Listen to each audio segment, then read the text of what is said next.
Proverbs chapter 11 verse 1, false scales are an abomination to the Lord, but a just weight is his delight.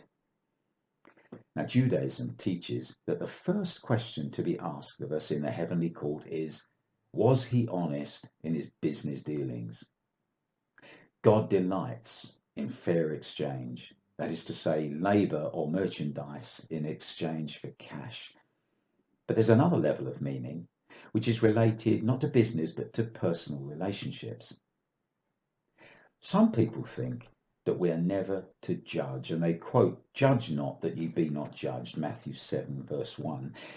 But reading Jesus' words in context, as we should always do, he was saying, judge with correct judgment, not like the Pharisees do with hypocrisy and condemnation. In fact, Jesus went on to say, only 4 verses later, first take the plank out of your own eye, and then you will see clearly to remove the speck from your brother's eye. We are to judge, but we are to do it with grace and a consciousness of our own tendency to fall. It delights God when we judge accurately and with the right attitude, avoiding at all costs religious superiority. That was one of the things in which the Pharisees offended Jesus. Now, some things are clearly wrong, and we should judge them as such. Things like abortion, murder, homosexuality, same-sex marriage, theft, and so on. It would be a great error to adopt the attitude of, oh, well, I personally don't think it's right, but who am I to judge?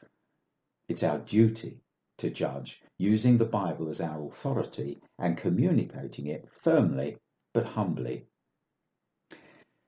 But here is some great advice for all of those situations in our lives when we meet with people who we feel have fallen short of what they should have done in one way or another.